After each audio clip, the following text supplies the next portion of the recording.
Sej vsi, podcast za starše. Jaz vidim pri svojih otrocih, kako hitro to postane v bistvu na meji odvisnosti, ali pa že kar prava odvisnost. Da vidi par sekund nekega neprimernega posnetka, pa mu lahko ostane, se vtisne v spomin v bistvu zavedno.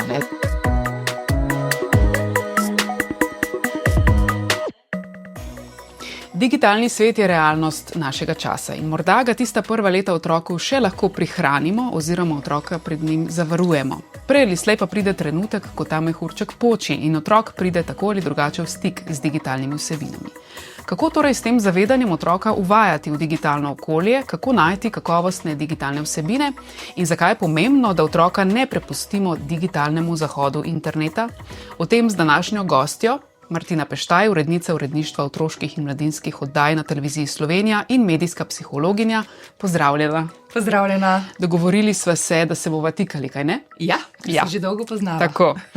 Kot urednica moraš verjetno pregledati ogromno digitalnih vsebin, gradiv. Lahko poveš, koliko časa na dan pa ti gledaš v zaslon? V bistvu dnevno, realno toliko časa, kolikor traja služba, pa potem še veliko krat zvečer, tudi kdaj pozno v noč, ko je kakšne stvari treba pogledati. Predvsem pa čez vikend, zato ker so naše vsebine na Televiziji Slovenija, ki so namenjene otrokom, soboto in nedeljo zjutraj, kar pomeni, da če sem doma, sedim in gledam linearno televizijo, to se pravi sproti, če pa me ni doma, potem pa nadoknadim to zopet popoldne, zvečer, kadarkoli, da le vidim čim več. Se pravi, veliko časa preživiš pred zasloni. Res je. In kako potem to uravnotežiš z drugimi dejavnostmi?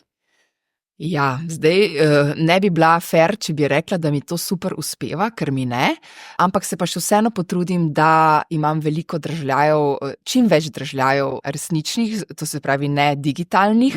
Ukvarjam se z šakti jogo plesa, potem poskusim čim večkrat tudi v gledališče, v kino, na sprehod, se družiti s prijateljicami, seveda družina vsakodnevno, tako da ja, se trudim, da takrat, ko pa nisem za zaslonom, pa čim bolj pestro življenje.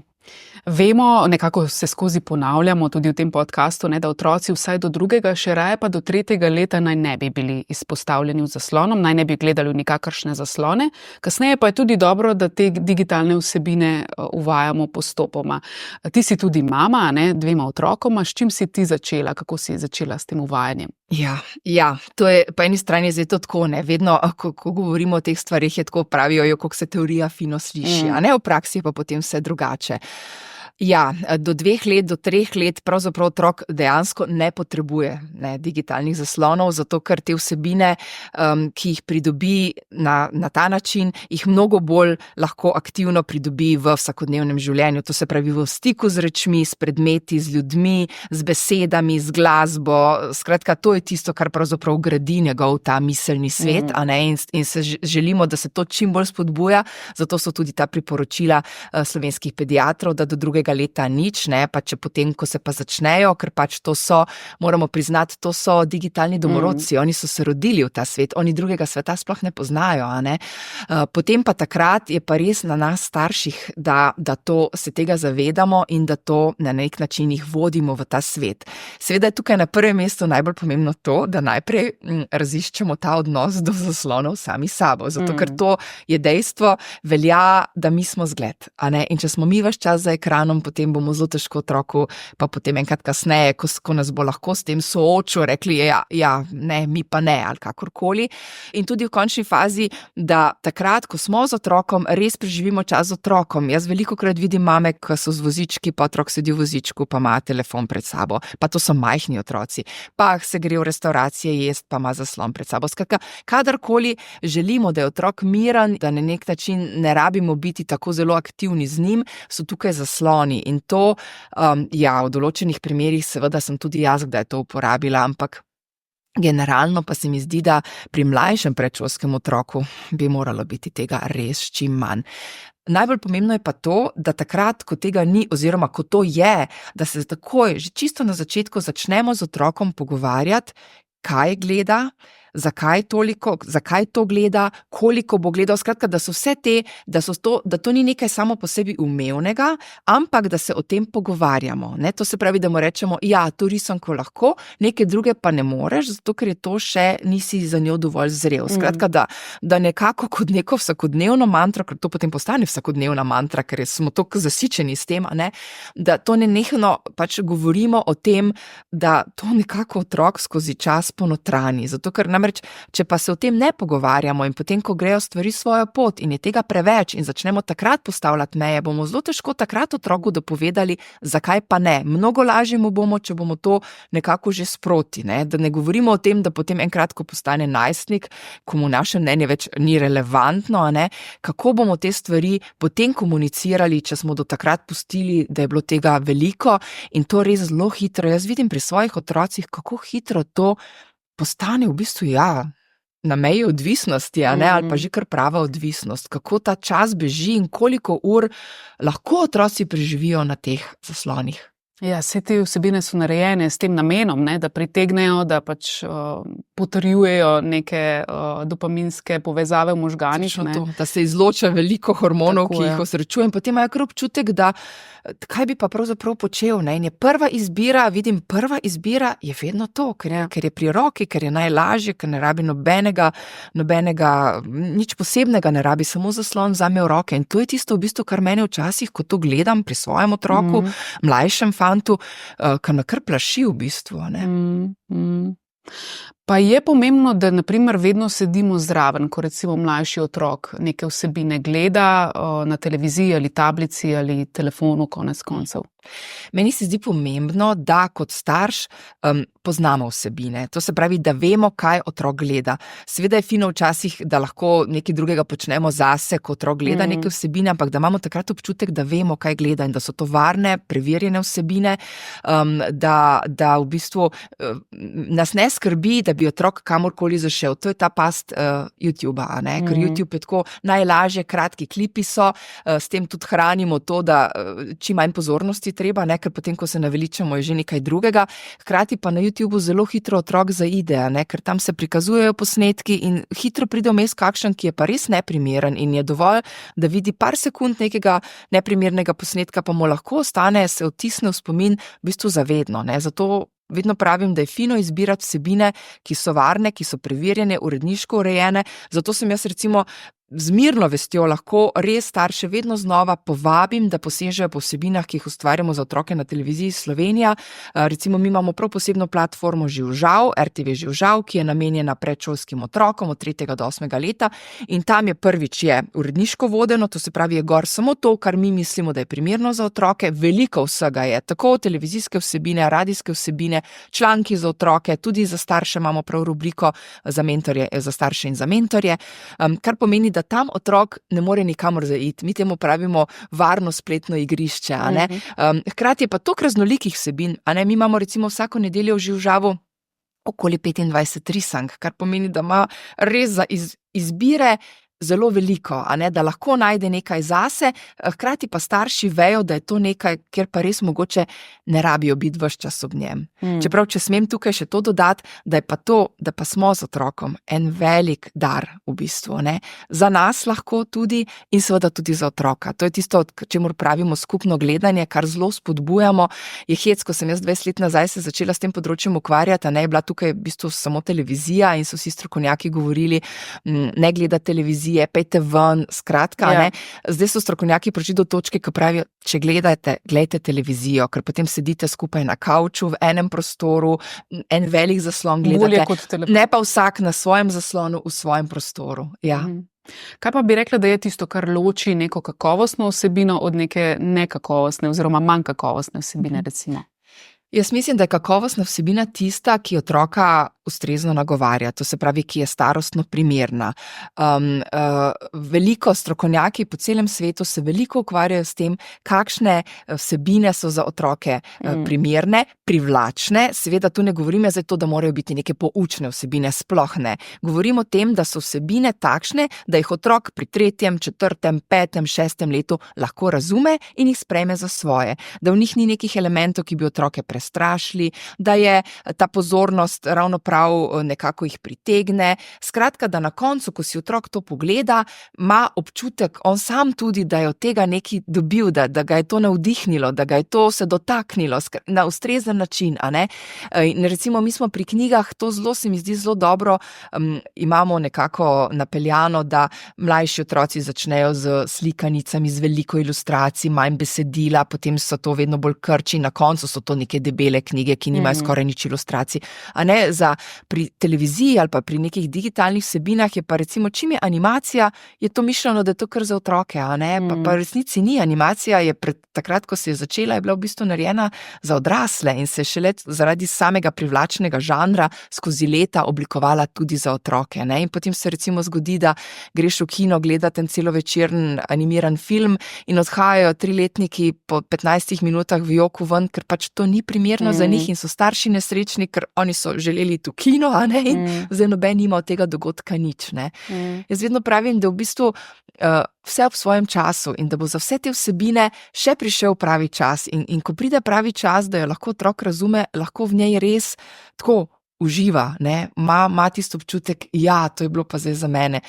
Zdaj, če lahko mogoče povem čisto na konkretnem primeru, ker pač sem svoja dva otroka, en je zdaj že globoko v najstništvu, je star skoraj 15 let, drugi bo kmalu 10 let star, in ona dva sta bila v bistvu zelo nesrečna otroka, ker sta rekla, ni hujšega na svetu kot imeti mamo, ki se s tem ukvarja, a ne, ker ti pove, kaj ja, česa ne, ker skozi pametuje, ker skozi nekaj bere in potem govori, kaj je v redu in kaj ne, vsi ostali pa lahko drugače, ne, tu se je že vedno ostalo, ker sem rekla, kdo so ti vsi, povej mi, kdo pa zdaj drugače, pa si pa tako ugotovil, da sta to en ali pa dva mogoče prijatelja, a ne, pa da so kake mame še bolj hude, kot smo mi.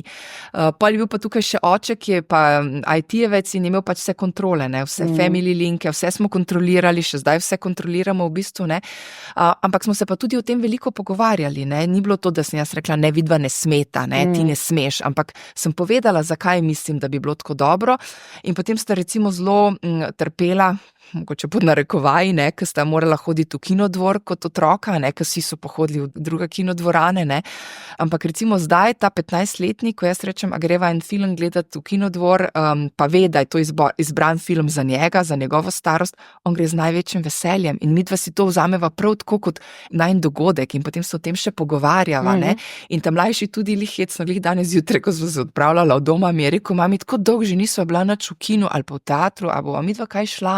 To se pravi, se da s temi stvarmi in so včasih bile kakšne vsebine, ki jih je recimo gledal kasneje, kot si jih je mogoče v prvi fazi želel, pa mi je rekel sam, veš kaj, recimo, kaj zim te superjunake, ne, Spider-Man, Batman in to je rekel, veš kaj, če bi jaz to gledal takrat, ko sem jaz to želel gledati pri, ne vem, 6-7 letih, jaz sploh ne bi razumel vseh teh podzgodb, vseh teh ljubezenskih zgodb, teh zgodb o prijateljstvu, jaz bi takrat gledal to, ko so se tepli, bi mi bilo fino, zdaj pa v bistvu vidim še mnogo širše, ne, tako da to se mi zdi, da je tisto, ja, vse za to, a ne, pa nič nisi zamudil, ker nisi tega takrat videl, ko si pač hotel videti. Super. Ja. Se mi zdi, da dobiš tak uvid oziroma povratno informacijo, da se delo na tem splača, ne. Ja. Mogoče si predstavljam, da starše zanima, ne, omenila si Živ žav in Kinodvor, ne, tukaj vem, da obstajajo starosti, ki so navedene, za katero starost je neka vsebina pomembna, ne, ampak vsa poplava drugih vsebin, ki so povsod drugod, je pa neoznačena praktično. Se pravi, tam se pa kako naj starši znajdejo? Ja, je, a ne, pa je pa tudi res, da če hočeš poiskati neke kakovostne vsebine, to tebe terja nekaj časa, ne, Precej potem, verjetno. ja, in potem se mi zdi, da mogoče starši res v tem pomanjkanju tega časa lažje pa hitreje posežejo kar po nekih zadevah, ne. Jaz mislim, da si tukaj tudi kot starš moramo dati priložnost, ker v končni fazi gre za dobro otrok, da mogoče v neki točki raziščemo te zadeve, a ne, in da potem takrat, ko otroku mu ponudimo nekaj, kar je preverjenega, ne. Saj enkrat pogledamo, pa vidimo, da to funkcionira, pa mu potem pač vedno damo, ne, takrat rečemo, ali pa da tudi sami v bistvu takrat, ko iščemo neke vsebine, da rečemo, bomo pogledali in sigurno tudi tam znotraj teh nekih varnih platform stvari najdemo, ne. Se mi zdi, da mogoče je tukaj res na nas, da ne gremo po liniji najmanjšega odpora, pa da pač damo tisto, kar je prvo pri roki, ker s tem ne delamo usluge ne otroku, ne sebi, a ne.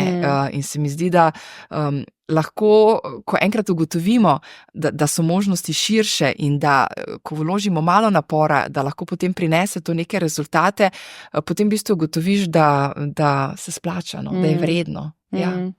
V tujini sicer obstajajo portali, ne, kamor starši pa tudi otroci pišejo svoje vtise o nekih vsebinah, a ne, in so tudi v bistvu nekako kritično ali pa strokovno opremljeni, ne, z nekimi informacijami o teh vsebinah. Pri nas tega ni, no?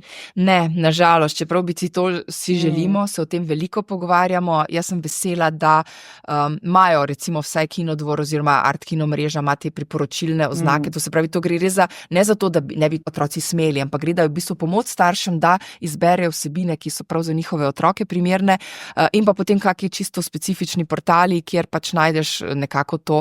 Bi si pa želeli v prihodnosti, seveda se pogovarjamo na različnih koncih, jaz sem vesela, da nam je vsaj uspela ta platforma Živžav, da imamo vsaj to, pa da se ve, za katero starost je, ne, če nam bi uspelo, da bi imeli kot neke platforme, kjer bi lahko vsako stvar potipkal in si pogledal, to jaz delam konstantno, ta Common Sense Media je meni recimo tako pripomoček, ki ga ves čas uporabljam pri svojem in delu in domačem okolju, bi bilo super, ampak mogoče še nismo tam tako daleč, ampak se mi zdi, da ja, če je želja, se bo tudi pot našla.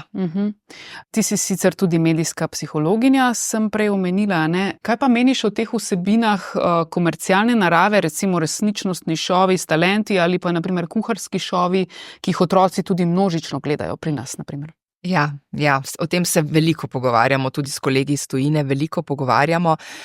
Verjetno mora tudi to biti, na nek način je prav, da je že zaradi samega procesa pač komercialne televizije tudi na ta način dobijo gledalce, preživijo. Tudi otrokom tega odzeti ne moremo, ker potem v končni fazi pride do tega, da če to otrok ne gleda, zato ker mu pač ne dovoliš, na nek način lahko tudi ne more sodelovati v nekih pogovorih v šoli. To je vse s tem povezano, ne? To je neki vrstniški pritisk, ki spravi do tega, da bi tudi vsakrat to gledal. Meni se zdi pri tem pomembno, da to ne gledajo otroci nekontrolirano sami in si o tem ustvarijo neko svoje mnenje, ker največji problem teh šovov talentov je to, da otrok dobi občutek, da moraš biti pa res nekaj posebnega, da si vreden, a ne? In to je tisti problem, da potem hrepeniš, stremiš potem, da se po nečem drugačen in da nisi vreden takšen, kot si, kot pravimo, vsak je krasen sam zase, a ne. Otroci pa potem lahko s tem dobijo nek občutek, da moraš res početi nekaj zelo posebnega v življenju, kar pa ni res, ne. Veliko študij je bilo v tujini narejenih ravno na to, tako za temi gledalci, ki so zaradi tega imeli potem neke probleme z svojo samopodobo oziroma svojo identiteto, kako jo oblikovati, in tudi samimi tekmovalci, tudi to je velik problem, a ne, ker dokler si ti tam in oboževan in gor, je vse čudovito, potem ko pa padeš to temo, kjer pa nikogar več ni, tam pa potem nastopi težava. Tako da te stvari se mi zdi, tudi mi kdaj gledamo doma, ne, ampak se potem pa o tem pogovarjamo, ne, kaj to pomeni, kaj koga, zakaj kdo tako pride. In kaj pa sta v bistvu dajati pa ves čas tudi na nek način otrokom ta občutek njihove lastne vrednosti s tem, kar imajo, ne, da ne morejo biti vsi vrhunski plesalci in pevci in športniki, ampak so lahko, pa ne vem, tudi samo sestavljalci Rubikovih kock ali pa sestavljank ali pa doma rišejo za zabavo. No, saj jaz mislim, da starši, ki poslušajo ta podcast, razumejo, da v bistvu je pomembno, ne, da izbiramo kakovostne vsebine, digitalne vsebine za otroke, ne, ampak mogoče vseeno, kaj pa tvegamo, če gremo po drugi poti, če jih ne, če ga prepustimo recimo YouTubeu in tako naprej. Ja, jaz se tukaj najbolj bojim tega, da v bistvu otroci potem tako zelo nekontrolirano gledajo in da si v tem tudi na neki način ne ustvarijo nekega kritičnega mnenja, kar je zdaj v teh časih, ko se pa še ta umetna inteligenca pojavlja zraven, je pa še v bistvu največji problem, a ne? Zato, ker dejansko otroke treba skozi vse to še vedno naučiti nekega kritičnega gledanja. To pomeni, da bodo to gledali, ampak da se bodo znali do tega kritično opredeliti, da ne bo vse dobro in vse v redu. In tudi v končni fazi otrok se recimo sploh v tem predšolskem obdobju razvija na mnogih nivojih, ne?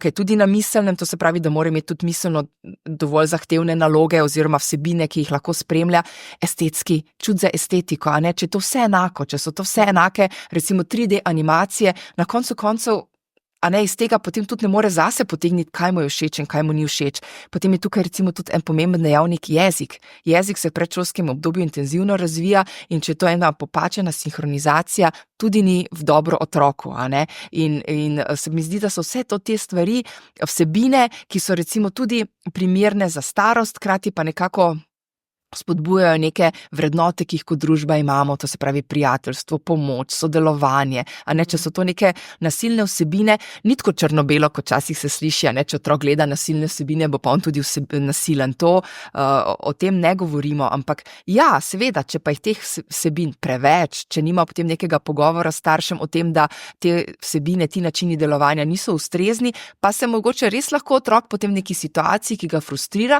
odzove tudi na tak način neustrezno. In potem je hitro, pridejo zraven še drugi in je potem lahko to en velik problem v razredu, že v vrtcevski skupini, pa potem v razredu in tako naprej. Kaj pa je to v bistvu integrirano, prikrito oglaševanje? Se ti zdi to problem? Recimo spomnim se primera, da je lik v obliki gobe, rumene, če zdaj bodo verjetno vsi vedeli, kaj mislim, imel neko določeno znamko kosmičev, ki jo je jedel. V bistvu to je direkten oglas.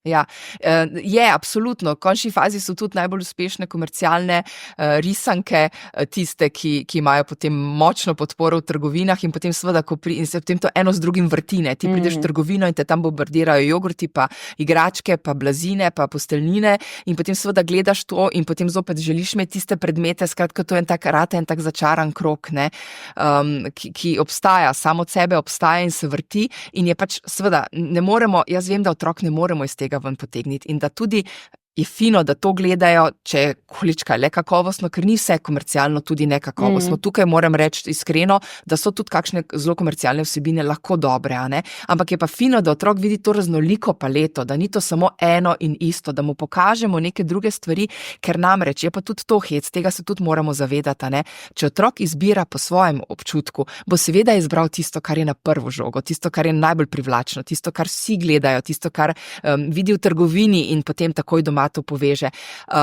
Ko pa otroku ponudimo mi neko drugo vsebino, pa če je ta seveda za njega primerna, jo bo pa otrok tudi vzel.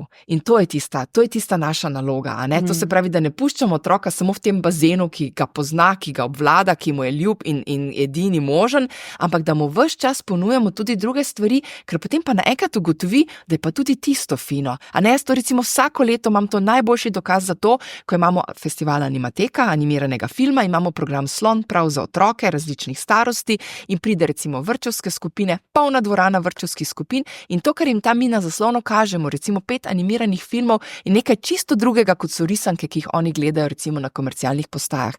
Ampak veš, kako oni to gledajo?